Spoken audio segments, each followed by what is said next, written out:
என்னன்னா இங்க வந்து யாரும் வந்து அனுகிரகத்தை வாங்காம போகக்கூடாது. ஒவ்வொருத்தரும் வேற இடங்களுக்கு போறது வேற, இங்க வர்றது வேற. இங்க வந்தா காரிய பலிதமாகணும், அவங்களுக்கு வந்து அனுகிரகம் கிடைக்கணும். பேசாதங்க, பேசணும்னா உரையாடுறது முன்னாடி பேசுங்க, யாரா இருந்தாலும் அப்படியே நின்று யாரா இருந்தாலும் இங்க வந்து நல்ல விஷயங்களை பகிரக்கூடிய தலமா இருக்கு. இது 33 தேவர்களும் வந்து கட்டாயம் வந்தே ஆகணும். அது என்ன பிரபஞ்ச கழிவுகளை மாற்றணும்னா அவங்க எல்லாம் வந்தாங்கன்னா மாற்ற முடியும்னு சிவபெருமானோட கட்டளை. அப்போ வந்து கோமாதா பூஜைக்கு எல்லாரும் வந்துடுவாங்க. அப்போ வந்து ஒரு ஆள் கூட வந்து வேற்றுமாற்று முறைகளோட நின்னான்னா அவங்களுக்கு வந்து எரிச்சல் வரும். இந்த ஒரு ஆள் இப்போ நான் கோவப்பட்டு எனக்குள்ள இருந்து கோவம் உரைக்கிறேன். விஸ்வாமித்தர் ஆட்சி நான் இன்னைக்கு பேசினா வந்து விஸ்வாமித்தர் பேசுறாரு. என்ன ஆரம்பிக்கல, அகத்தியில் ஆரம்பிச்சு ககாலம் விஸ்வாமித்தர் உள்ள வந்துட்டாரு. அவர் தான் இன்னைக்கு இவ்வளோ அந்த கோ பூஜை நடக்கிற நேரத்தில் பிறந்தார். ஏன்னா நாங்களா நிப்பாட்டம்னா நிப்பாட்ட முடியாது. சித்தர்கள் எப்படின்னா சித்தர்களோட இது எப்படின்னா சிவம் எப்படின்னா அவங்களுக்கு தெரியும். சிவம் வந்து அன்பே உருவானவர். அன்பெல்லாம் சேர்ந்துதான் ஒரு உறுப்பு இருக்கு, அதான் சிவம். அப்ப அந்த சிவத்துக்குள்ள அன்புக்கு மாற்று நிலையா என்னது வந்தாலும் என்ன ஆகும்? கீழே போய் விழுந்தா என்ன ஆகும்? கீழே போய் வேற பொருள் விழுந்தா என்ன ஆயிடும்? சாம்பல் ஆயிடும். அப்ப அன்புங்கிற விஷயம் வந்து புனிதமான விஷயம், புண்ணியமான விஷயம். அதுல போய் சூழ்ச்சி, வஞ்சகம், போட்டி, பொறாமை, இப்படி விஷயங்கள் மாற்று வேற்று நிலையில் அதான் ஒரே வார்த்தையில சொல்லுது. எப்படி இந்த விஷயம், இந்த இடத்த வந்து எப்படி கெடுக்கலாம், எப்படி வந்து இந்த இடத்துல வந்து நம்ம வந்து உயர்வா ஆகலாம். ஏன்னா இங்க சிவனுக்கு மேல எவன் உயர்வாக முடியாது, இங்க வந்து ஒருத்தன் ஆக முடியாது. இங்க வந்து ஏதாச்சும் கள்ளத்தனம் பண்ணி ஏதாச்சும் சூழ்ச்சி பண்ணி மனுஷங்க தானே இருக்காங்கன்ட்டு மட்டும் யாரும் நினைச்சிடாதங்க. ஏன்னா அதுக்கு நான் பேச ஆரம்பிச்சாலே நூலுக்குள்ள போயிடுறதா எனக்கு பயமா இருக்கு. நூலுக்குள்ள சிவபெருமான் இங்க இருக்காருன்னு தெரிஞ்சு போச்சு. அதனாலதான் ஆதிகையிலாய சிவசுத்தமான நூல் கிடைச்சிருக்குன்னு தெரிஞ்சு போச்சு. இவ்வளவு பேரும் வந்து எதுக்கு சிவமகாவாலை சித்தனம் போட்டுறாங்க அப்படிங்கிற விஷயத்த நீங்க வந்து தெரிஞ்சுக்கணும். அது என்னன்னா நீங்க மாறி மாறி எல்லாம் சொல்லுது. ஒட்டுமொத்த சிவன்கள் எல்லாம் சேர்ந்தவர் தான் சிவம், சிவப்பிரபஞ்சம். அந்த சிவப்பிரபஞ்சமே ஒட்டுமொத்த சிவன்கள்லாம் சேர்ந்து ஒரு அவதாரமா உதிச்சா எப்படி வரும்? அந்த நிலை தான் இங்க வந்து தோன்றி இருக்கு. அப்ப அதோட இது தெரியாம இங்க ஒரு மனுஷன் இருக்கான், புரிஞ்சவன் தான் அப்படின்னு நினைச்சிட்டு வந்தா புண்ணியம் கிடையாது. ஏன்னா எல்லாம் எளிமையானவங்க தான். எல்லாருமே வந்து இங்க ஒன்றும் ஐஏஎஸ், ஐபிஎஸ் அப்படி இப்படிங்கிற அதே வந்து இங்க தூசிக்கும் சமங்க. அவங்கெல்லாம் வந்து இங்க வணைஞ்சு நிற்கிற சபை தான் இங்க இருக்குன்னா யாரு நானு கோடீஸ்வரன், என்கிட்ட இத்தனை கோடி இருக்கு, இத்தனை ஏக்கர் எனக்கு நிலம் இருக்கு அப்படின்னா இங்க வந்து தூணு சுற்றிடுவாங்க. அதெல்லாம் நீ வச்சுக்கோண்ட எவனாச்சு கேட்டானால அப்படின்னு சொல்லிடுவாங்க. புரியுதா? எதுவுமே வந்து நம்ம வேணா சும்மா மரியாதை கொடுக்கலாம். சித்தர்கள் நம்ம வேணா சரி வந்து கார்ல வந்துருக்கான் அது வந்து அது நாங்கள் கொடுக்க மாட்டோம். யாராச்சும் இருக்கிறவங்க வந்து கொடுக்கலாம். கலெக்டர் வந்திருக்காரு, சப் கலெக்டர் வந்திருக்காரு அப்படின்னு போகலாம். நாங்களே எங்களுக்கு உள்ளுக்குள்ளேனா ஏன்னா அவனை வணங்குற கையால எவனையும் வணங்க முடியாது, மனுஷ பேல வணங்க முடியாது. அப்படி நிலையில இருக்கையில இப்போ வர்றவங்க எப்படி இருக்கணும் அப்படின்னு நீங்களாம் புரிஞ்சுக்கணும். நீங்க எல்லாம் அண்ணன் தம்பி அக்கா தங்கச்சி எல்லாம் சொந்தக்காரங்க மந்தக்காரங்க எல்லாம் ஒரு சைடு இருக்கட்டும். நண்பர்கள் உறவினர்கள் முன்னாடி இருந்து வந்துக்கிட்டு இருக்கிற சபையோட கீழத்துலாம் முதலிடம். எப்பவுமே இங்க சபைக்குள்ள வந்து என்னையால ஒன்றும் செய்ய முடியாது காலில் யார் விழுதாங்களோ அவங்க தான் இங்க முதல் இடத்துல சிவபெருமான் உட்கார வைக்காரு. மற்ற எல்லாமே 2வது இடம், 3வது இடம், 5வது இடம், 10வது இடம், 100வது இடம் அப்படிதான் போய்கிட்டு.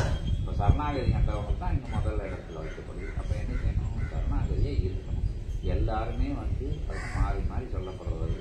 அவங்க ரொம்ப எளிமையா சொல்லணும். நம்ம உடம்பு வந்து பஞ்சபூதங்களால் ஆனது.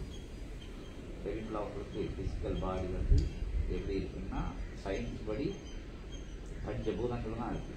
தொழில் இருக்குன்னா உள்ள என்ன இருக்கு? என்ன இருக்கு? நீர் இருக்கு. நான் எல்லா விஷயங்களும் சேர்ந்து தான் இருக்கு. மூச்சா காற்று போகுது, ஆகாயமாக்க எல்லா விஷயங்கள் வெப்ப ஆற்றல் எல்லாமே இருக்குன்னா பஞ்சபூதங்களால உடம்பு வந்து உருவாகி இருக்கு. இது எலும்பு வந்து மண்ணு தத்துவம் ஒவ்வொன்றும் ஒவ்வொரு தத்துவம் சொல்றாங்க. அதே மாதிரி உள்ள ஒரு காற்றுல இருந்து எல்லாம் இமைப்பொழுதும் அதுவும் பஞ்சபூதங்கள் பாடி பாடியும் கொடுத்து அதை செயல்படுறதுக்கு உண்டான விஷயங்களையும் அதெல்லாம் கொடுத்துருக்கு. எப்போ நோக்கி கொஞ்ச நேரம் ஒரு செகண்ட் நிப்பாட்டினா ஒன்றும் செய்ய முடியாது. பக்கம் கீழே வந்துடுவோம், மூச்சு போகாது, பேச்சு போகாது. அதுக்கு பேர் சொல்லுவாங்க ஆக்கட்டாக்க அது இது அந்த விஷயம் இன்னும் நெஞ்சல் வச்சு அந்த இடத்துக்கு இந்த இடத்துக்கு அது வந்து இயற்கை ஒத்துழைக்கலை அப்படின்னு அர்த்தம். பஞ்சபூதங்கள் வந்து பிடிச்சிக்கிடுச்சு, நிப்பாட்டிக்கிடுச்சு அப்படிங்கிறதுனால அது இல்லைன்னா ஏற்றி பண்ணி கொடுப்பத்துக்கு உடம்புல உற்பத்தி பண்ணி ஏதாச்சும் ஒன்று பண்ணிடுச்சு. அதுக்கு தான் என்ன செய்யுதுன்னா பஞ்சபூதத்தை நம்ம வணங்குறோம். ஏன்ட்ட ஒன்றுமே இல்லை, எல்லாம் நீ தான் அப்படின்னு. பஞ்சபூதம் உள்ளே இருக்கார், அவர் உள்ள இறைவனா இருக்காரு. நம்மளோட இன்னைக்கு கொஞ்சம் சாதுவா சொல்லுது, அவன் சொல்லுது நீ சாதுவா சொல்லுது. நம்ம வந்து என்ன பண்ணா எல்லாம் நீ தான் கொடுத்த உடனே நான் மறக்க மாட்டேன். அது பிரபஞ்சத்துலேருந்து இப்போ எடுத்துக்கிட்டே இருக்கேன், எனக்கு வந்து வாழை வச்சுக்கிட்டு இருக்கேன். அப்போ வந்து அது வந்து எனக்கு வந்து திருப்பி வரணும் இல்லை, அதான் நான் ஜீவிக்க முடியுங்கிறதோட அந்த ஆற்றல் இருந்தால் தானே என்ன கொலை வழியில் பிள்ளைகள் வருதுங்களா, அதுவும் பஞ்சபூதங்கள்ல தான் வருது. அது கருவாகி உருவாகி அருவாகின்னு ஒரு சொல்லி பாட்டில் சொல்லுவாங்களா, அது மாதிரி அது எங்கேருந்து வருது? நம்மளோட தொடர் நிலை தான் இருக்குது. டிஎன்ஏ ஆர்என்ஏன்னு கழிவுட்டு அதெல்லாம் எங்கேருந்து வருதுன்னா நம்மளோட புண்ணிய நிலைகள்ல இருந்து குழந்தைகளாக உருவாகுது. அதுவும் போக அவங்களோட பூர்வ ஜென்மங்களில் செஞ்ச தவறு நிலைகள் அவங்களோட புண்ணிய நிலைகளும் அதுக்குள்ளே புகுத்தப்பட்டு உயர் இறை சூட்சமாக இருக்குது. அப்போ வந்து நம்ம என்ன செய்யணும், நமக்காக இல்லைட்டாலும் நம்ம குழந்தைகளுக்காக அப்படி சொன்னா தான் உங்களுக்கு தெரியும். நமக்காக இல்லாட்டாலும் குழந்தைகளுக்காக, இல்லாட்டி நம்ம அடுத்த நிலைக்கு போகிறவங்களுக்கு, அடுத்த நிலைக்கு என் பிள்ளை எப்படி போட்டோம் எண்ணம் போட்டோம் அப்படின்னு வந்து ஒரு ஆள்னா இங்கே வர முடியாது. பிள்ளை எப்படி போட்டோம் நான் நாளைக்கு வந்து அடுத்த பிறவியில் நான் எங்கேயும் போய் பறந்துட்டு போகிறேன், எவனையும் கெடுத்துட்டு போகிறேன், தொழில்நிலையா பறந்துட்டு போகிறேன், எதையோ ஒன்றும் பறந்துட்டு போகிறேன். இப்போ நான் நல்லா சாப்பிடணும், நல்லா திங்கணும், நல்லா தூங்கணும், எவனையாச்சும் கெடுக்கணும், நானும் அகத்தோடு தான் நான் இருப்பேன், நான் சேர்த்துக்கணும். அப்படி ஜென்மங்கள் இங்கே தேவையில்லை. அது வந்து இங்கே வாசல்லே வந்து மிதிக்கிட்டு தகுதியே கிடையாது. அப்படி வந்தானா காரி சுற்றிடுவாங்க இங்கே சிக்கர்கள். நாங்கள் பார்த்தாலே விரட்டிருக்கோம், முதல்ல சிக்கர்கள் பார்த்தா காரிக்காரி சுற்றிடுவாங்க. அப்படி ஜென்மங்கள் இங்கே தேவையில்லை. இங்கே வந்து அடுத்த பிறப்பு இருக்குது, நல்ல பிறப்பு எடுக்கணும், உயர் சுச்சமட்டத்தில் போகணும், நம்ம குழந்தைகள் நம்ம இருக்கணும், நம்ம கொடி வழியாக எல்லாரும் நல்லா இருக்கணும் அப்படின்னு நினைக்கிறவங்க தான் இங்கே தேவை. எத்தனையோ மாடு மாதிரி பிறந்து மனுஷன்னா இருந்து மாடாக வாழ்ந்துக்கிட்டு இருக்காங்க. அவங்களுக்கு தேவை திங்கணும், வைக்கணும், வேறு வேறு விஷயங்கள் எங்கன போடணும், எங்கன எந்திரிக்கணும், சாக்கடையில் போய் மிதிக்குமா, வண்டியில் போய் மிதிக்குமான்னு தெரியாத அவங்க மனுஷ ஜென்மங்கள் அலைஞ்சிக்கிட்டு இருக்கு. அந்த ஜென்மங்களுக்கு இங்கே இடம் கிடையாது. எனக்கு சொல்லி எவனுக்கு எடுக்குது, எனக்கு புளியை கெடுக்குது, எனக்கு பண்ணி கொடுக்குது, ஒரு இடத்துல நடக்கிற இடத்த எப்படி கெடுத்து விடுது அப்படிங்கிறவனுக்கு இங்கே வந்தால் அணுகிற கட்டாயம் கிடைக்காது. அப்படி யாராச்சும் தப்பி தவறி வந்தால் இடத்த கட்டின்னு ஓடிக்கிட்டே இருங்க. இங்கே வந்து வேலைக்காக ஜம்பிட்டு போக முடியும், சிரிச்சுட்டே தான் சொல்லுது. அப்படி ஏற்று மாற்று சிந்தனை உள்ளவங்க நீங்கள் வந்தால் ஒன்றையும் வாங்க முடியாது. இங்கே எப்படி நடக்குது, சபை எப்படி நடக்குது, எவன் சுட்டு விடுமா, என்ன செய்யலாம், இவங்க எப்படி பூஜை பண்ணுறாங்க, இவனுக்கு என்ன இருக்குது, அதுக்குள்ளேயெல்லாம் போனான்னா வேற விட்டுருவாங்க. ஏன்னா சிவனை போய் அவனாச்சும் வந்து ஆராய்ச்சி பண்ண முடியுமா? சிவன் தான் நம்மளை ஆராய்ச்சி பண்ண முடியும்.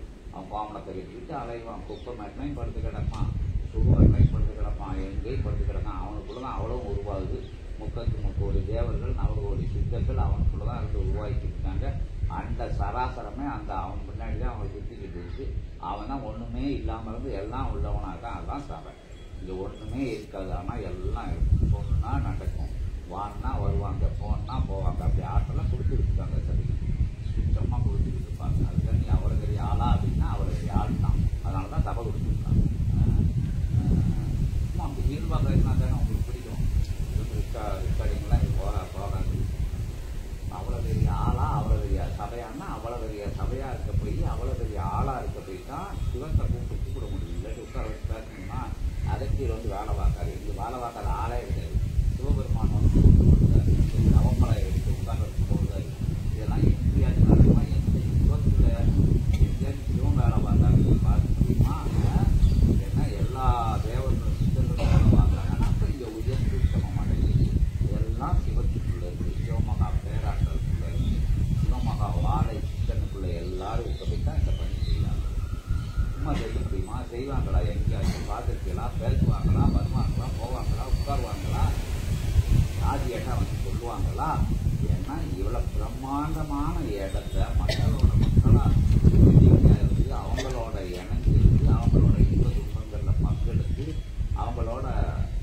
எல்லாத்தையும் செஞ்சு பிரபஞ்சத்தை அறியணும் அப்படின்னு உயிர் சீக்கிரத்துக்காக உயிர்நிலை தாக்கிற நிலையில் இருக்கும், மேல்நிலை உயர்நிலை இருக்கும்.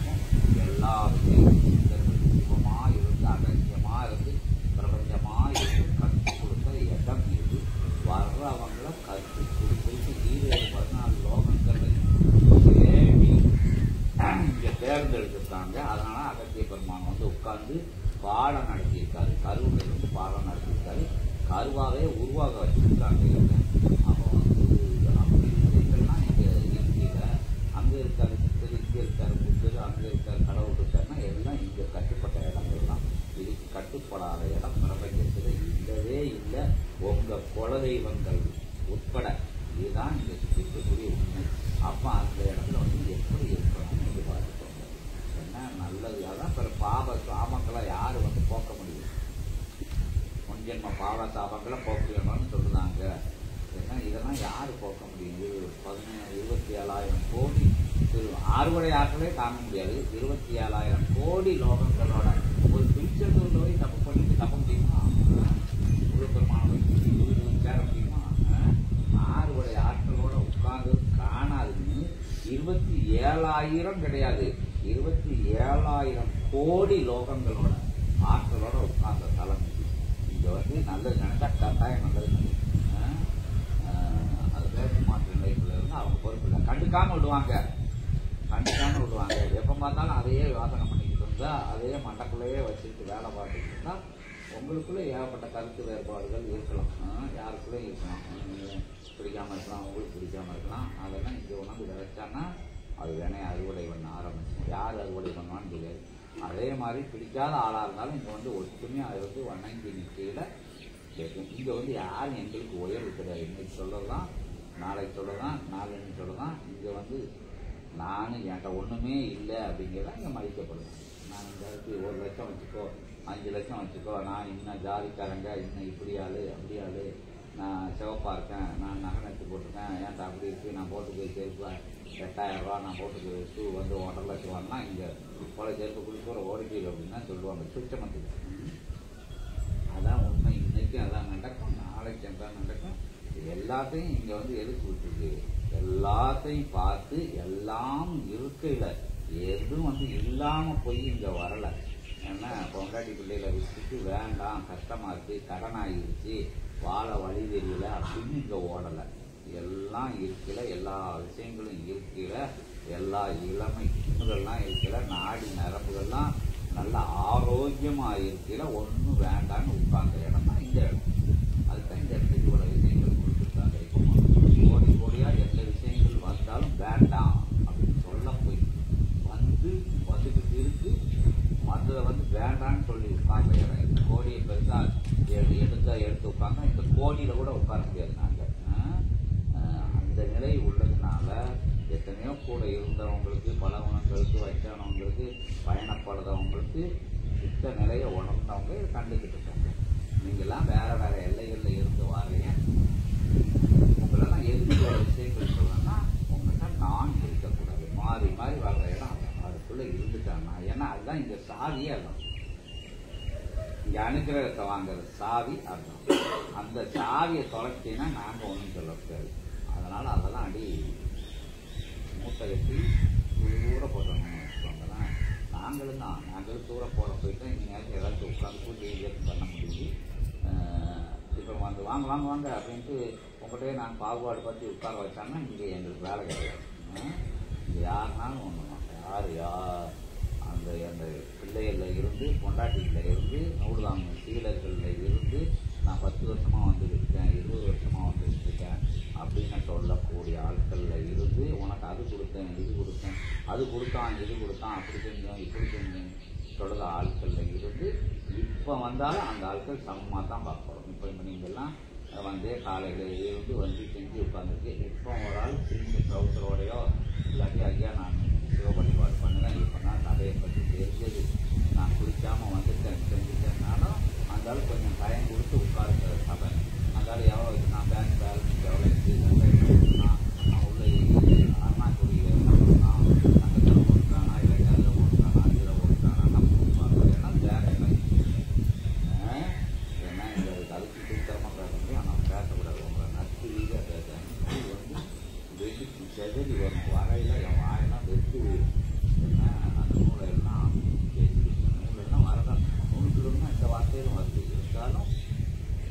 இறைவன்கிட்ட வேண்டி அமைச்சி அமைதியாக பேசிட்டு ஏன்னா நூல் வந்தால் வெப்பம் இந்த வெப்பம் மூச்சு அடித்து பல பிரச்சனைகள் உண்டாகும் எங்களுக்குள்ள. அந்த காற்றோட இதை நல்ல விஷயங்களை நீங்கள் சுவாசிக்கணும். அதோட வெப்ப அனலை நீங்கள் வந்து உணர்ந்துடக்கூடாது யாரும். என்ன அதனால மாறி மாறி ஐயோ நம்ம ஒன்றும் செய்யலையே அப்படின்னா எங்களுக்கு சூட்சமாக தெரியும். கண்ணுக்கு தெரியாத ஆட்கள் கூட அந்த குற்றம் பண்ண ஆட்கள் இங்கே உட்காந்துருக்கணும். அதனால சிவத்தோட பெருவாயிலிருந்து அந்த வார்த்தைகள் வர சித்தர்கள் உள்ள இருந்து வருவாங்க. அவ்வளோ வந்து சுவாமிக்கிறது அமைதியாக பேசிக்கிட்டு இருக்கிறாங்க. தீவிரமான ஒவ்வொரு வார்த்தையாக அவர்களுக்குள்ள இருந்து ஒவ்வொரு சித்தர்களும் வந்து பேசிக்கிட்டு இருப்பாங்க. சுற்றுன்னா பெரும் சித்து இருக்குன்னு அந்த கோயில்பட்டே சொன்னாங்கல்ல. பிரபஞ்சத்தையே ஆளக்கூடிய சித்து லேசப்பட்ட சித்தா உங்களுக்குள்ள என்ன இருக்குது? ஒன்றுமே கிடையாது. கையில் ஒரு குச்சி கூட கிடையாது, ஒன்றும் கிடையாது. பிரபஞ்சத்தை ஆளுன்னா எப்படி ஆள முடியுது? சபை அது பெரிய சித்து கிடையாதா? பிரபஞ்சத்துக்கே முதல்ல இடம் கிடையாதா? எல்லா சித்தர்கள் தேவர்கள் வந்து இதுக்கு முன்னாடி ஏன் வேலையை எப்படி ஆட்சி சொல்லிக்கிட்டு இருக்காங்க. இதெல்லாம் உணர்ந்து பார்க்கல இந்த இடத்தோட மகத்துவம் உங்களுக்கு புரியும். இது என்ன நடந்ததுன்னா பிரபஞ்சத்துக்கே பூஜை நடந்தது. பிரபஞ்சத்துக்கே பூஜை நடந்தது. அகத்திய பெருமான் வந்து அபிஷேகம் பண்ணுதாருன்னா அவருக்குள்ள எத்தனை சித்தர்கள் ஒவ்வொரு நேரங்களையும் ஒவ்வொரு நொடிப்பொழுதையும் வந்து உள்ள போயிட்டு வெளியே போயிட்டு இருப்பாங்க. அது நமக்கு தெரியாது. அதான் நிகழ்ந்தது இங்கே. அதை பார்க்கறதுக்கு கண்கோடி வேண்டும். உங்களுக்குள்ளேயும் சித்தர்கள் இடம் இல்லாமல் உங்களுக்குள்ளேயும் ஒவ்வொரு ஆட்களுக்குள்ளேயும் எப்படியாச்சும் வேணையெல்லாம் வச்சுட்டு உங்களுக்குள்ளேயும் போயிருப்பாங்க. சித்தர்கள் இருந்து தரிசனம் பார்த்துருப்பாங்க. அதை தக்க வச்சுக்கணும். நம்ம தக்க வச்சுன்னா நல்ல விஷயங்கள் பண்ணணும், நல்ல இது பண்ணணும். ஏன்னா நம்ம செஞ்ச பாவங்கள் புண்ணியங்களாக நம்மளை வழி நடத்திக்கிட்டு இருக்கு. சின்ன சின்ன கஷ்டங்கள் வரையில் சபைக்கு வந்த உடனே முடிஞ்சிடும் அப்படின்னு நினைக்கல. முடியக்கூடிய விஷயங்கள் சபைக்கு வந்த மரணாத்தையும் முடிஞ்சிடும். வந்து கால் வச்ச அன்னைக்கே முடியுது. சபையில் போன பேசையிலே முடிஞ்சிருக்கு. அப்படி விஷயங்கள்லாம் முடிஞ்சு சபைக்கு வர்றதுக்கு முன்னாடியே முடிஞ்ச ஆட்கள்லாம் இருக்காங்க. ஏன்னா இது புண்ணியம் இல்லை, புண்ணியம் நிறைஞ்ச இடம். பல கோடி யுகமாக சேர்ந்து புண்ணியத்தை உங்களுக்கு இலவசமாக கொடுத்தாங்க. எதுக்குன்னா நீங்கள் கலியுகத்துக்கு பணியாற்றுவீங்க.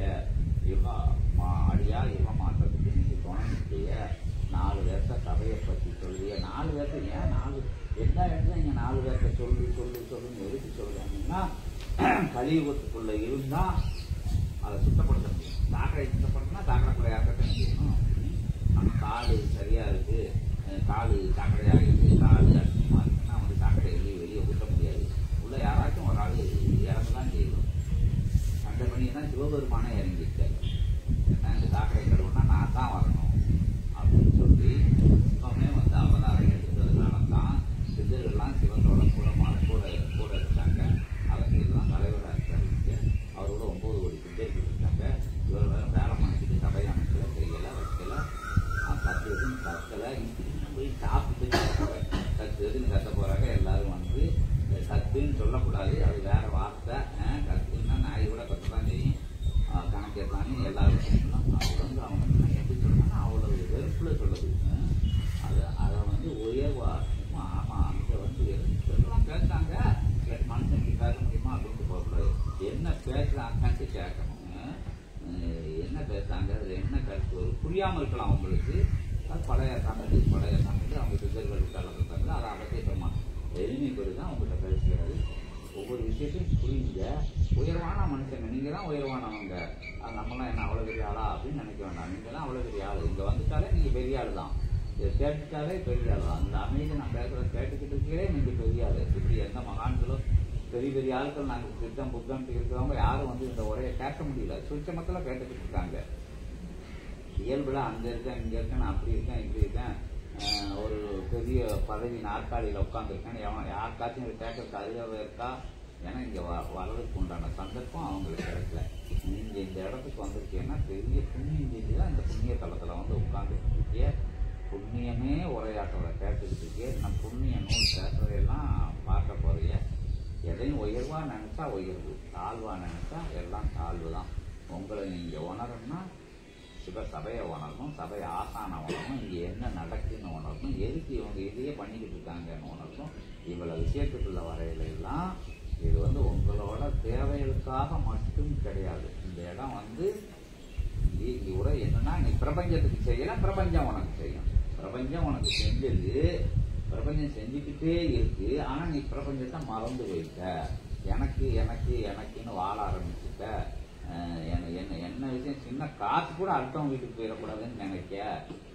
ஒரு விஷயம் அதானே, எந்த விஷயம் காசு அடித்தாலும் நம்ம பிள்ளைகளுக்கு அடிக்கணும், நம்ம சொந்தக்காரங்களை அடிக்கணும். நம்ம அந்த ஒரு நல்ல விஷயம் கிடைக்கணும், முதல்ல போன் எடுத்து சொந்தக்காரங்களுக்கே தான் பேசுவான். ஏன்னா பக்கத்து வீட்டுக்காரங்கள்லாம் ஓடியாந்து உதவி பண்ணுவாங்க, அவனுக்கு சொல்ல மாட்டாங்க. இப்படி விஷயம் நடக்கும், அங்கே முதல்ல ஆள் போய் நின்று அப்படின்னு அடிக்கிறது யாரு? நம்ம சொந்தக்காரங்களுக்கு தான் அடிப்போம். சொன்னதோட சொல்லதான் இதுக்கு தெரிஞ்சு வாங்கினாலும் வாங்கிடுவோம். ரொம்ப எச்சரிக்கையா இருந்து பாத்ரூமுக்குள்ள போய் பேசுவோம், பெட்ரூமுக்குள்ள போய் பேசுவோம். அப்படின்னா நிகழ்ந்துக்கிட்டு இருக்கு.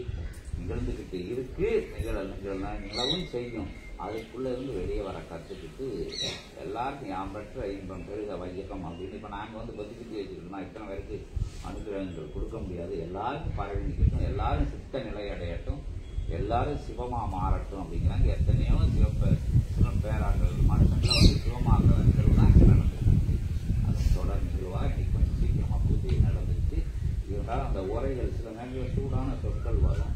இருந்தாலும் எல்லாரும் உங்களை பக்குவப்படுத்தான். திரும்ப சூடுபடுத்தாம பொருட்கள் செய்ய முடியாது. எதையும் ஒரு சமையல் பண்ணனா கூட வெப்பம் ஏற்றினா தான் அதை பக்குவப்படுத்த முடியும். காய்கறியாக இருந்தாலும் முழுக்க போட்டால் சாப்பிட முடியாது. நறுக்கி அதுக்கு உண்டான பக்குவங்களை ரெடி பண்ணணும். ஒரு பதார்த்தத்தை எப்படி ஒரு தவசி மாதிரி இருந்து அந்த தொழிலை அன்னையர்கள் என்ன இவங்களுக்கு கூட பேர் உண்டு. யாருக்கு சமயக்காரங்களுக்கு கூட பேர் தவம் இருக்கிற மாதிரி தான் ஏதோ சொல்லுவாங்க. அதுக்கு எனக்கு ஞாபகம் வர மாட்டேங்குது. அந்த விஷயங்களை செய்யறதுக்கு அவ்வளோ ஞானம் வரல. நம்மளை உயர்வுபடுத்த, நம்மளை பக்குவப்படுத்த, நம்ம என்னது காம குரோத லோகமான மற்ற பஞ்சங்கள் வழியா இந்த தரங்கெட்ட கலியுகத்தில் பிறந்து மாற்று மருத்து நிலைகளெல்லாம் மேலே எழுதி குளிச்சுட்டு இறைநிலை மறந்து தன்னிலை மறந்து எவன் என்னத்தை சொன்னாலும் அதை கேட்கறது இப்படின்னா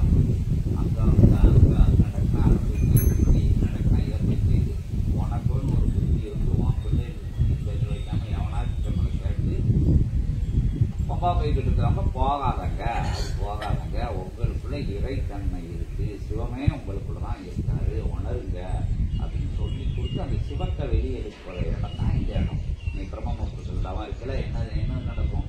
சிவசபையோட தொடர்ந்து இங்கிருந்து புண்ணியம் உங்களுக்கு வழங்கப்படும். புண்ணியம் வழங்கல உங்கள்கிட்ட இருக்கிற வேட்டு மாட்டு நிலையெல்லாம் போயிடும். அப்போ நீங்க என்ன ஒன்று வெட்டி பேசி வீணா போன பேசி அடுத்தவங்க பற்றி பேசுறது, அடுத்த குடும்பத்தை பற்றி பேசுறது, அடுத்த விஷயத்தை பற்றி பேசுறது, 4 லாபம் எல்லாம் உங்களுக்கு படிப்படியாக குறையல. உங்களுக்குள்ள என்ன நடக்குன்னா இறைத்தன்மை வந்துடும். அப்போ உங்க வினையில நீங்களே வேற எடுத்துருவீங்க. உங்களுக்கு எதிராற்றல்னு இருக்காது. அவன் செஞ்சுட்டான், பில்லி செய்வனை செஞ்சுட்டான், அங்கே போய் தொண்ணூறு வச்சு ஊதிட்டான், உங்களை ஊதுனா அப்பா தான் போவாங்க. நீங்க உட்காந்து தவம் இருக்கல உங்களை ஊதுனான்னா அவங்களுக்கு டைம் சரிதான் போயிடும். அது எல்லாம் போயிடும்னா நடுத்தருக்கு போயிடும், நார்மலாக போயிடுவாங்க. அது தொடப்பட்டு நீங்க உங்க நல்லா அவங்கள பார்த்து எதையாச்சும் செஞ்சாங்கன்னா அந்த வினைன்னு தான் சொல்லுவாங்க. அதுதான் அது பேரு வினை, செய்வினை, செய்யக்கூடிய வினை. அதுக்கெல்லாம் செய்வினை. செய்வினை சும்மா இருக்குமா? எவனாச்சும் ஏதாச்சும் செஞ்சாங்கன்னா அவங்க குடும்பத்தை தான் கெடுக்கும். எத்தனையோ குடும்பங்கள் நீங்க கிராமங்கள்ல பார்த்துருக்கீங்க. அங்கே போய் தொண்ணூறு வாங்கிட்டு வந்தா, இங்கே போய் மைய வாங்கிட்டு வந்தான்னு எந்த குடும்பமாச்சும் விளைஞ்சிருக்கா? விளங்கவே விளங்காது. இன்னும் இதுவரைக்கும் விளங்கியிருந்தாலும் இனிமே விளங்காம போயிடும். எப்படின்னா இன்னும் பிள்ளை இருக்கும், குட்டியை இருக்கும், அவங்களோட வாரிசு நிலைகள்லாம் இருக்கும். அவங்க நல்லா இருப்பாங்களா? நடுத்தருக்கு கோட்டினாய் இடிச்சு எடுத்துக்கிடுவாங்க. அதனால அந்த விஷயத்துக்குள்ள போனாலும் பயப்பட வேண்டாம் சிவசபையில உள்ளவங்க. ஏன்னா இங்க உள்ள ஆற்றல் அபரிதமான ஆற்றல்.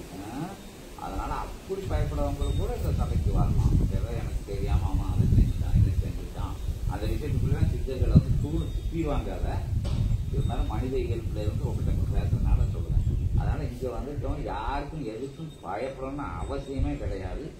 இகலோகத்துல ஏற்ற இறக்கங்கள் எல்லாருக்கும் வரத்தான் செய்யணும். நல்லதே செய்யணும். எனக்கு ஏன் கஷ்டம் வருது, அவன் நல்லா இருக்கான், இவன் நல்லா இருக்கான்னு அவனுக்கு அப்படின்னு கோழிப்பட்டில் பேசணும்ல. அவனுக்கு அடுத்த ஜென்மங்கள் எல்லாம் காத்து இருக்கு, ஜென்மங்கள் காத்து இருக்கு. அது என்ன ஜென்மங்கள், எத்தனை ஜென்மங்களாம் பிரிப்பாங்க, பாவப்பட்ட பிறப்பெல்லாம் பிறப்படுத்த வைப்பாங்க.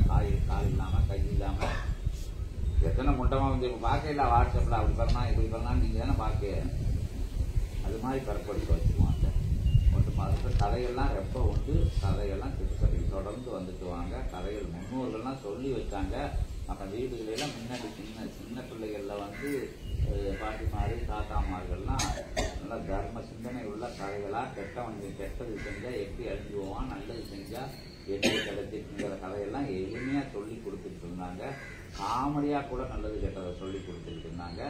இப்போ அந்த அந்த பழக்கங்கள் இல்லை. இவன் பிள்ளைகளை சின்ன பிள்ளைகளே கொண்டு அதுல இது சேர்க்க போறோம் இதுல சேர்க்க போறோம்னு வச்சு அங்க ஒன்றும் புத்தியை சொல்லி கொடுக்கறது மாதிரி இல்லாம அவங்க மூளையை போட்டு நல்லா ரெஸ்ட் எடுக்க வேண்டிய வயசுல இப்போ உலகத்தை பார்த்து புரிஞ்சுக்கிற விஷயங்களை 4 சவத்துக்குள்ள பிள்ளையை பூட்டி வச்சு செஞ்சு இம்சை பண்ணக்கூடிய விஷயங்கள்லாம் நடக்கு.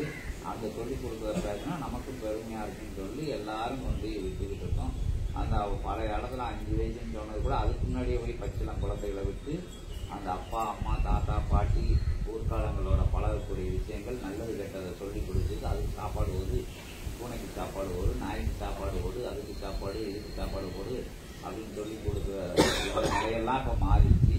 பிள்ளைகள் தர்ம சிந்தனை இல்லை, பிள்ளைகளா வளருது. அதனால என்னது டிப்ரெஷன் ஆயிடுது, மனச்சரிவு ஆயிடுது. இங்க கிராமங்களில் படித்த பிள்ளைகள் தான் இப்போ சக்சஸ் பண்ணிக்கிட்டு இருக்காங்கன்னு சொன்னாங்கன்னா இவங்க எல்லாத்தையும் எதிர்த்து நோக்கி பயணப்படுறாங்க. இவங்க ஓடுறாங்க, நடந்து போறாங்க, சைக்கிளில் போய் படித்தாங்க, வீட்டில் இருந்து இருந்தாலும் பார்க்காம வேலைக்கு போய் படித்தாங்க. அவங்கெல்லாம் பெரிய பதவிகளில் இருக்காங்க. அவங்களுக்கு ஏதாச்சும் விதிவசத்தால் ஒரு தோல்வி வந்தாலும் அவங்க பெருசான போயிட்டே இருக்காங்க. ஆனால் கொத்தி வளர்த்தவங்க படிப்பை மட்டும் சொல்லி வளர்த்தவங்கெல்லாம் நீங்களே பார்த்துட்டு ஏதோ ஒரு 8 லட்சம் சம்பளம் வாங்கலாம், 10 லட்சம் சம்பளம் வாங்கலாம் பார்த்தா கொஞ்ச நாள் வாழ்க்கை சரியில்லை, புரிஞ்சுட்டாங்க, டிப்ரெஷன் ஆகிடுச்சு, சைக்காலஜிஸ்ட்டை போய் பார்க்க போயிருக்கான், கண்ணு சரியில்லை, அது சரியில்லை, மனசு சரியில்லை, டென்ஷன் ஆகுதான், முடி கொட்டுது, அது இதுன்னு பிரச்சனைகள் இருக்கும். வந்துக்கிட்டு அந்த ஸ்க்ரீனை பார்த்து அந்த மானிட்டரை பார்த்து வேலை பார்க்குறவங்க அதுக்குள்ள தெளிவுலாம் இப்போ ஆளாகுதாங்க. மனுஷனோட மனுஷனா, இயற்கையோட இயற்கையா, நன்மையோட நன்மையா, பிரபஞ்சத்தோட பிரபஞ்சமா பயணப்படுறது. அது தர்மத்தில் எந்த பிள்ளை எத்தனை சம்பளம் வாங்கிட்டாலும் சரி, கோடிக்கணக்கான சொத்துக்கள் எவ்வளவுதான் இருந்தாலும் பிரபஞ்சத்துக்கு செய்ய மறந்துடாங்க. பிரபஞ்சத்துக்கு செய்ய மறந்துன்னா ஒரு கட்டத்தில் அது நிப்பாட்டிடும். உங்களுக்கு தலைக்கோ உங்க தலைமுறைக்கு பின்னாடியோ நீங்க போன பிறையோ கூட அதோட இதை நிப்பாட்டிடுச்சுன்னா அப்பந்தான் அந்த பிரச்சனைகள் தேவைகள் அதிகமாகும். வீட்டுக்கு மருமகம் வந்துட்டா ஒரே சண்டைக்காரியா இருக்கா, மாமியாவை கண்ணிலேயே பார்க்க விட மாட்டாங்க, விரட்டி அடிக்கிறதா அப்படின்னா நீ செய்யலை, அதனால பிரபஞ்சம் எதிர் விளைவுகளை உண்டு பண்ணுது அப்படின்னு அர்த்தம். போன இடத்துல மாமியா மருமகளை உட்காரவே விட மாட்டாங்க. அவங்க மகளை ஒரு மாதிரி வேலை நடக்குதா, போனவளை ஒரு மாதிரி வேலை நடக்குதா அப்படின்னா அந்த பிள்ளை செஞ்ச கொடுமையும் வேற. அதனால தான் அப்படி ஒரு ராசி சீட்டை போய் மாட்டிருக்கு. அவளுக்கு கொடுமைப்படுத்துவதற்கு அடுத்த நிலையை ரெடியா வச்சுக்கிட்டு இருப்பாங்க. முன்னாடி சொன்ன மாதிரி அது நாயாவோ நரியாவோ பேயாவோ பெசாசாவோ பல விழிப்பறவைகள் எடுக்கணும். ஏன்னா மகளை ஒரு மாதிரி மருமகளை ஒரு மாதிரி பார்த்த மாமியா அது நம்ம இங்க இயல்புல இறைநூலை சுமந்துட்டு சொல்லக்கூடாது. அவ பிரபஞ்சத்துல வாழ தகுதி இல்லாதவ. இது சொல்லுவாங்கல்ல, இப்ப காமெடியெல்லாம் ரெப்பா போடுறாங்க. அந்த பிள்ளை என்னன்னு சொல்லிட்டு கடைசியில உங்க மகளான்னு சொல்லிடும் அப்படின்னா என் மகளா அப்படின்னா டக்குன்னு மாறும். நம்ம பித்த பிள்ளைகளுக்கு வேற, அடுத்த பிள்ளைகளுக்கு வேற. நம்ம ரொம்ப இப்போ அதான் நடந்துகிட்டு இருக்கு. நம்ம பெத்த பிள்ளைய மாமனார மாமியாவை விட்டுட்டு ஓடியாந்துடணும் அப்படின்னு நினைச்சுட்டு இப்போ அதான் நடந்துகிட்டு இருக்கு. எவ்வளவு முள்ளா நடந்துகிட்டு வர எல்லா இடங்களையும் நடந்துகிட்டு இருக்கு, கிராமங்கள்லையும் நடந்துகிட்டு இருக்காரு. நீ ஓடியாந்துரு அப்படின்னு சொல்லிட்டா அப்போ உங்க மருமக என்ன வேணா மகனை கூட்டு ஓடுறதுக்கு ரெடியா இருப்பான். ஏன்னா நீங்க போன்ல பார்க்கறது அந்த பிள்ளை கேட்டுக்கிட்டே இருக்குங்க. ரைட்டு, நீ அங்கிட்டு சொல்லுவியா, நான் இங்கிட்டு எஸ்கேப் ஆகிடுவேன்ட்டு வேற இங்க வயதான பிறகு போட்டு கொள்ளுவாங்க. பிறகு இங்கிட்டு அது என்ன கிழமையில எல்லாருக்கும் ஒரு ஈர்ப்பு இருக்கும் மனவன் மேல, கனவு மேல. அதை தப்பா பயன்படுத்தக்கூடாது யாரும். எல்லாருமே முன்னோர்கள் எப்படி வாழ்ந்தாங்க, மாமா மருமகன் எல்லாருமே ஒன்னா இருந்தாங்க, வச்சாங்க. அந்த சூழல் இப்ப மகிழ்ச்சி இருந்தாலும் அதுக்கு எந்த குந்தமும் விளைவிச்சு யாராச்சும் இந்த காதுல கேட்டாங்கன்னாலும் நாளைக்கு மாத்திக்குவாங்க. என்ன செஞ்சது நம்ம திருப்பி ரிட்டர்ன் நம்ம பிரபஞ்சம் வச்சிருக்கோம், கையிலேயே வச்சிருக்கோம். நீ அடுத்த ரவுண்டு வரையா, இந்த ரவுண்டு உன் புண்ணியம் வேலை பார்த்துக்கிட்டு இருக்கு, உனக்கு எப்பண்டா எரிஞ்சிரு அப்படின்னு ரெடியா சொல்லிடுவாங்க. வந்தவொடனே அவன் தலையில போட்டுரு அப்படிம்பாங்க. காத்துட்டு இருக்கும். அப்போ வந்து புண்ணியத்தில் ஓடிக்கிட்டு இருக்க நீ உனக்கு ஒன்றும் தெரியாது. ஆள் நல்லா கட்டமாக இருக்கும், நோய் இருக்காது, நொடி இருக்காது, உன் புண்ணியம் ஓடிக்கிட்டு இருக்கும். அப்போ குசும்பா பண்ணிக்கிட்டு இருந்தான்னா புண்ணியம் குறையில லபக்குன்னு வச்சு கோழியை பொத்துன மாதிரி போச்சு பிரபஞ்சம் உன்கிட்ட கொடுத்துரும். அந்த நிகழ்வு தான் இது. வந்து மாற்று கருத்தே கிடையாது. அப்போ வந்து யாரையும் தப்பாக பேசலை, இது பிரபஞ்சத்தோட ரகசியத்தை பேசு.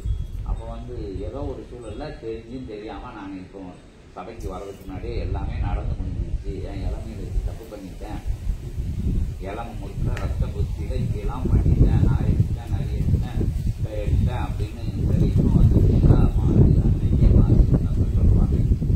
மறுபிறகு எடுத்த அனுபவம் வேண்டுமா அப்படின்னு சொல்லுவாங்க. வேற்றுமத்தில் சொல்லப்பட்ட வார்த்தை தான் மனம் திருந்து. இன்னைக்கே மனம் திருந்து, இப்பமே மனம் திருந்துல அப்ப இறைவன்கிட்ட வேண்டேன்னா அதுதான் பாவங்களை ஏற்றுக்கொண்டேன்னு ஒரு மகான் சொன்னாரு. அது ஒரு மார்க்கமா இருக்கு. உன்னுடைய பாவங்களை நான் ஏற்றுக்கிறேன் அப்படின்னு சொன்னாரு. அது மாதிரி நீ திருந்திட்டீங்கன்னா இப்போ உனக்கு புண்ணியம் கிடைச்சிருங்களா? பாவம் அப்படி ஒரு பாவம் தான் நான் ஏற்றுக்கிறேன் அப்படின்னு தெய்வீக பரப்பினாரு. அது எந்த நிலையில உள்ளதுனால நம்ம சொல்லித்தாகணும். அது மாதிரி இன்னைக்கு தான் எனக்கு தெரிய வந்திருக்கு. நம்மலாம் செஞ்சுட்டோமே, என்ன செய்யன்னு நினைக்க வேண்டாம் யாரும்.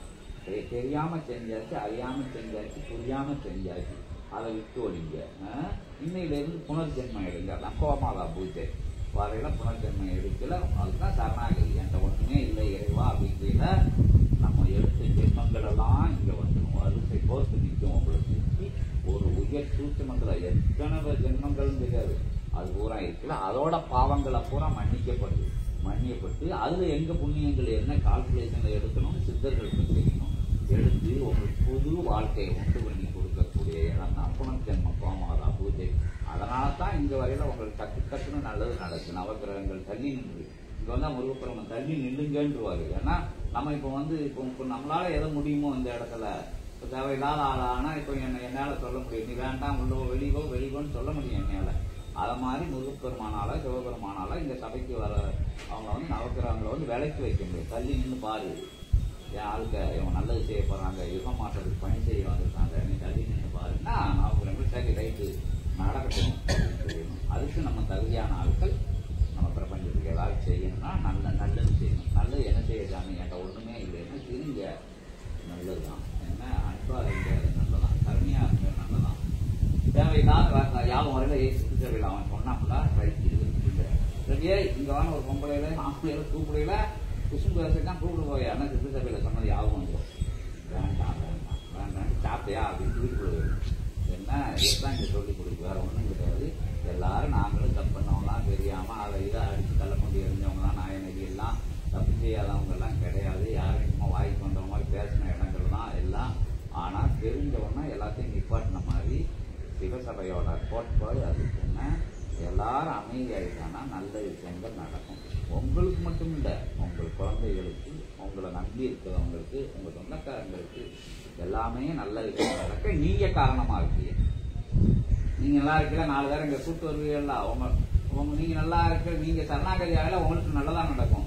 இதை பார்த்து உங்க சொந்தக்காரங்க கூட வருவாங்க. அப்ப அவங்களுக்கு நல்லது நடக்குங்களா? இல்லைன்னா இந்த விஷயங்கள்லாம் அங்க போதனை பண்ணுதாங்க அப்படிங்கிற இந்த யூடியூப் சேனலை பாரு அப்படிங்கிற ஓஹோ அப்படின்னு சொல்லி மாறிடுவாங்க. இந்த விஷயங்கள்லாம் இந்த சபையில நடந்துட்டு இதுக்குதான் இறைவன் வழி, இதுக்குதான் இவ்வளவு விஷயங்கள் நடக்கு. நீங்க நல்லதா மாறல 10 பேரை நீங்க மாத்திடுவீங்க. 10 பேர் 100 பேரை நல்லவனா மாத்திடுவாங்க. 100 பேர் எத்தனை பேர? 1000 பேர். 1000 பேர் 10,000, 10,000 லட்சம் ஆயிரம். 4 வருஷம் கழிச்சு பார்த்தாங்கன்னா உங்களுக்கு தெரியாமலே நீங்க மாத்தி விட்ட ஆட்கள் பிரபஞ்சத்துல ஏகப்பட்ட ஆட்கள் இருப்பாங்க. அவங்க செய்த புண்ணியம் பூரா உங்க குடும்பத்துக்கு வந்து சேர்ந்துடும். அப்ப நீ இவ்வளவு புண்ணியம் பண்ணுறியா பிரபஞ்சத்துக்கு அப்படின்னு சொல்லிட்டு சித்த சபையில இருந்து யுகமா கோடிக்கணக்கில் சேர்த்து வச்ச புண்ணியங்கள் இங்க இருக்கு. அதுல இருந்து பல்கா அனுப்பிக்கிட்டே இருக்காங்க உங்க வீட்டுக்கு. அதான் உங்க வீட்டுல சாம்பிராணி புகை வாடகை அடிக்குது, விபூதி வாடகை அடிக்குது, எல்லா பக்தி வாடகைகள் அடிக்குது, மங்களகரமான வாடகைகள் அடிக்குது. நல்ல வெற்றியான விஷயங்கள் அதுதான் சிவசபை சீடர்கள் அனுப்பிச்சுட்டு இருக்காங்க. எல்லா எல்லையும் வாழ்றவங்க குறிப்பிட்டு சொல்ல போனா திருச்சியில ரொம்ப அனுப்பிச்சுக்கிட்டு இருக்காங்க. ஏன்னா ஒரே சரணாகதி. அவங்களும் 1 லட்சம் 1.5 லட்சம் சம்பளம் வாங்குறாங்க. அவங்க பிள்ளைகள்லாம் வந்து அவங்க வெளிநாட்டுல போய் அவங்களும் லட்சக்கணக்கில் சம்பளம் வாங்கிட்டு உயர்ந்த இடத்துல இருக்காங்க. மண்ட கருவம் கிடையாது. சிவசபை சீடர்களுக்கு எல்லா சீடர்கள் அங்கன்னா திருச்சி எங்க இருக்குன்னா அங்க இருசபை சீடர்கள் ரொம்ப பேர் இருக்காங்க. இல்லத்தை வந்து சபையை அமைச்சு வாழ்ந்துருக்கிறோம் ரொம்ப பேர் இருக்காங்க. சித்தனை தரிசனம் பார்க்காங்க. பாலதேரிபர் சுந்தரியா பார்த்தாங்க, அகத்தி பெருமானை பார்த்தாங்க, சிவபெருமானை பார்த்தாங்க, முருகப்பெருமானை பார்த்தாங்க. இவ்வளவு விஷயம் நடந்துட்டு இந்த சபை மூலியமா அவங்களுக்கு கஷ்டம்னா போய் சொல்லிட்டு வராங்க. இங்க வராமலே அவங்க கண்ண மூலையில சபையில இருந்து போய் பேசிட்டு வராங்க. ஒரே சபை அப்படின்னு சொல்லிட்டு எப்பவும் வந்து இங்க தயம் இருக்கிறனால, ஏன்னா இங்க வந்து தவம் இருக்கிறதுனால, சும்மா தவம் இருக்கிறதுனால புண்ணியம் இல்லை. சபையோட வரலாறு தெரியும். ஒவ்வொரு விஷயங்களும் நீங்க வரது இதை நோக்கி தான் வரைய. இங்க வரனா சும்மா சாமி வந்து எனக்கு இது நடந்துச்சு அது நடந்துச்சுன்னு சொல்றத விட இங்க என்னது நடக்குது அப்படிங்கிறது சொல்லாமனா தான் உங்களோட சிந்தை வந்து தெளிவா இருக்கும். உயர்வான விஷயங்கள்லாம் கிடைக்கும். உங்களுக்கு இல்லைன்னா உங்க பிள்ளைகளுக்காண்டி நீங்க மாறித்தான் ஆகணும். மாறிக்கிட்டு இருக்கிய இங்க வந்தனாலே நீங்க மாற்றத்துக்கு வந்துட்டேன்னு அர்த்தம். அப்ப எங்க போனாங்க? அங்க போனா சாமி யாரு பூஜை பண்ணாரு, பொங்கச்சோறு சாப்பிட்டோம், வச்சோம், சாப்பாடு கொடுத்தாங்க, என்னமோ பேசினாங்க, ஒன்றும் புரியல வந்துட்டோம் அப்படின்னு இருக்கக்கூடாதுன்னு தான் எங்களை எளிமையாக சொல்லி கொடுத்து இப்போ